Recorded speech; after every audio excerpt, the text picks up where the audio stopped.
নমস্কার আপনাদের সবাইকে দিশা ব্লগে সবার ভালোবাসা নিয়ে আজকে আবার একটা নতুন রান্নার রেসিপি নিয়ে আসবো তোমাদের কাছে। কিন্তু আজকে রেসিপিটা কি করব সেটাই ভাবনা চিন্তা করছি কখন থেকে আমি আর মা। তো মা আর আমি দুজনে মিলেই বসে বসে চিন্তা করছি কি করা যায়। তো মাকে আমি কখন থেকে বলছি ঘরে অনেক পালং শাক আছে, তো মাকে বলছি একটু পালং পনির করো। মার হাতের পালং পনির কিন্তু দারুণ লাগে খেতে। তো নিরামিষ পালং পনির জানি না তোমরা কি কোনোদিন খেয়েছো কি না।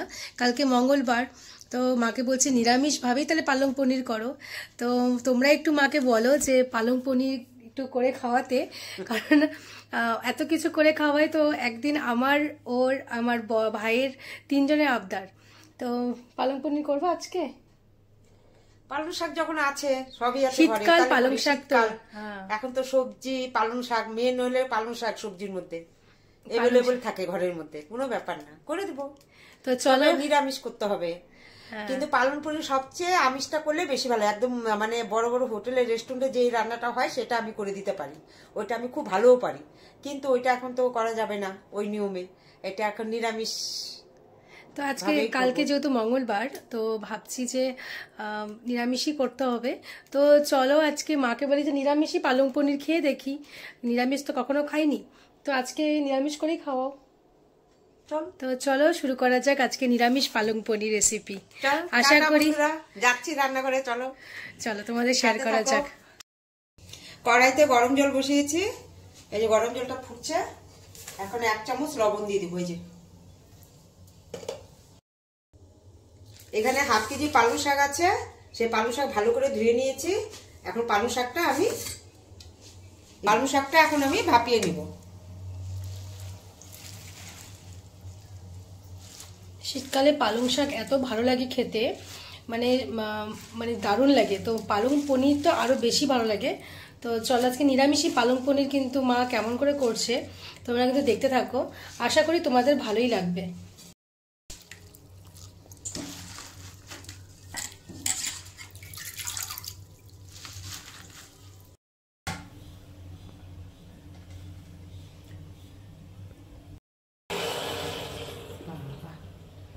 পালং শাক হয়ে গেছে, বয়েল করা হয়ে গেছে, বেশি সেদ্ধ করব না, একটু গরম জলে একটুখানি বয়েল করে নিলাম। এখন বন্ধুরা আমি ঠান্ডা জলের মধ্যে, এই যে ঠান্ডা জল নিয়েছি, এখন ঠান্ডা জলের মধ্যে পালং শাকটা উঠাবো। ঠান্ডা জলের মধ্যে আমি 1 চামচ চিনি দিয়ে দিলাম, তাহলে শাকের কালারটা একদম ঠিক থাকবে, কালারটা সবুজই থাকবে।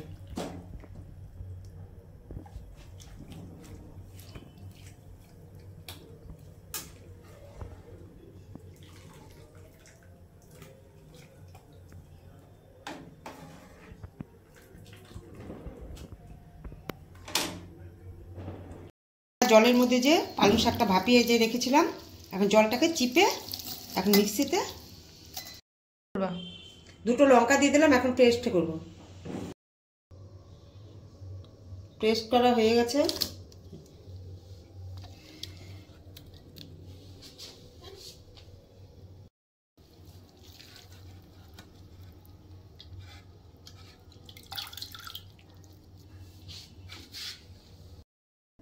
এখানে 400 গ্রাম পনির নিয়েছি, পনিরটাকে কেটে একদম পিস পিস করে কেটে রেখে দিয়েছি।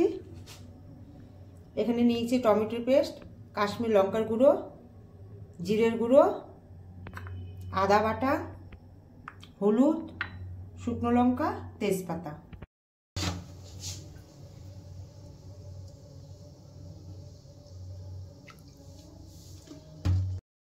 সাদা তেল দিয়েছি, সামান্য একটু তেলের মধ্যে লবণ দিয়ে দিব।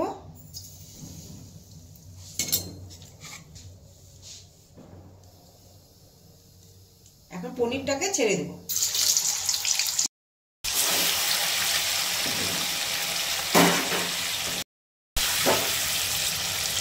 পনিরটাকে আমি একদমই হালকা করে ভাজবো।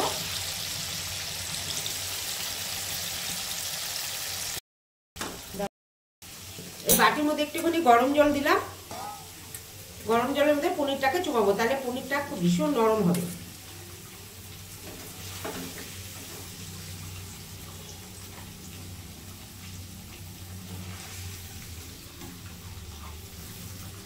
হালকাভাবেই ভেজে নিয়েছি পনিরটা।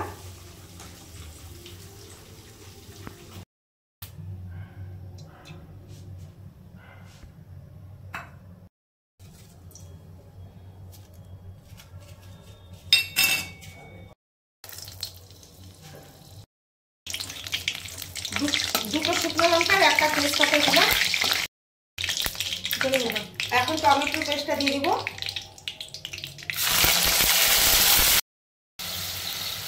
কাশ্মীর লঙ্কার গুঁড়ো দিয়ে দিব। হলুদটা দিয়ে দিয়েছি, হলুদটা দেখানো হয়নি। এই যে জিরে গুঁড়ো দিচ্ছি।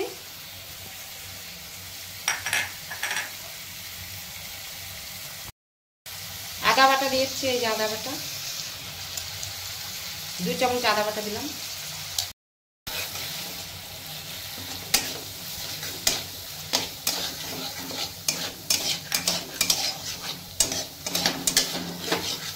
তোমরা তো আমিষ মানে পেঁয়াজ দিয়ে রসুন বাটা দিয়ে পালং পনির খাও, এটা নিরামিষ।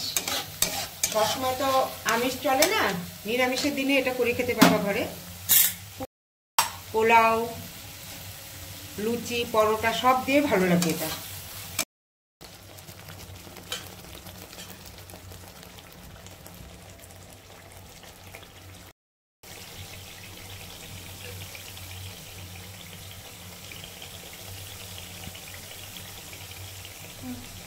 বন্ধুরা এখন পালং শাকটা দিয়ে দিব।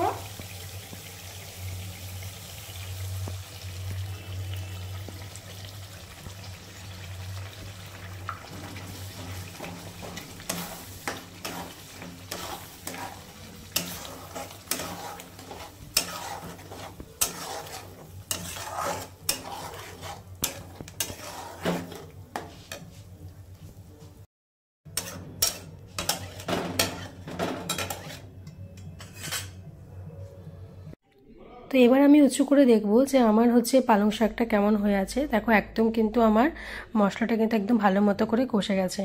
তো এবার হচ্ছে আমি পনিরগুলোকে ছেড়ে দেব। তো তোমরা কিন্তু অবশ্যই এটাকে আস্তে করে নাড়বে, আর পনিরটা অল্পই ভাজবে, বেশি কিন্তু কড়া ভাজবে না। কড়া ভাজলে না ভালো লাগে না খেতে। তো এবার দেখো, এবার আমি আস্তে আস্তে করে পনিরটাকে ভালো মতো করে নেড়ে নিচ্ছি। এরপর তোমরা চাইলে এটাতে এখন বাটার দিতে পারো বা নাও দিতে পারো। তো এবার আমি এটার মধ্যে একটু লবণ মিক্সড করব, কারণ আমি যেহেতু লবণ দিইনি তো সেজন্য এর মধ্যে একটু লবণ দিব। আর এর মধ্যে দিব পরিমাণ মতো চিনি। তোমরা চিনি দিতে পারো, আর যারা চিনি খায় না তারা চিনি নাও দিলেও হবে, কিন্তু যেহেতু আমরা চিনি খাই তাই যেটুকুর উপর দিয়ে মিষ্টি ছিটিয়ে দিলাম। তো আমার কিন্তু পালং পনির একদম তৈরি হয়ে গেছে। এরপর আমি সবার শেষে বাটার দিব। তো তোমরা চাইলে এটাকে স্কিপ করতে পারো, কিন্তু পালং পনিরের বাটার ছাড়া একদম ভালো লাগে না। তো পালং বাটারটা উপর দিয়ে দিলাম। আর আমি এখানে বাটারটা কিন্তু একদমই অল্প ইউজ করেছি। তো তোমরা এখানে চাইলে একটু বেশিও দিতে পারো, কারণ পালং পনিরের বাটারটা যত বেশি দিবে তত খেতে ভালো লাগে। তো আমার কিন্তু একদম পালং পনির দেখো তৈরি হয়ে গেছে। এরপর আমি উপর দিয়ে কাস্তুরি মেথি একটু ছিটিয়ে দিব। এটাও তোমরা চাইলে দিতে পারো, নাও দিতে পারো, এমনিও খেতে পারো। তো আমার যেহেতু ভালো লাগে গন্ধটা, সেজন্য আমি উপর দিয়ে একটু কাস্তুরি মেথি ছিটিয়ে দিলাম। তো এবার দেখো আমার কিন্তু একদম তৈরি। আশা করি তোমাদের একদম ভালোই লেগেছে। আর ভালো লাগলে কিন্তু অবশ্যই কমেন্ট করো, সাবস্ক্রাইব করো, আর আমাকে এইভাবে ভালোবেসে এগিয়ে নিয়ে যেও। তো দেখো আমাদের কিন্তু একদম তৈরি পালং পনির। তো আশা করি তোমাদের ভালোই লাগছে। আর একদম সহজ পদ্ধতিতে নিরামিষ পালং পনির কিন্তু এভাবেই করে খেয়ে বাড়িতে। টাটা।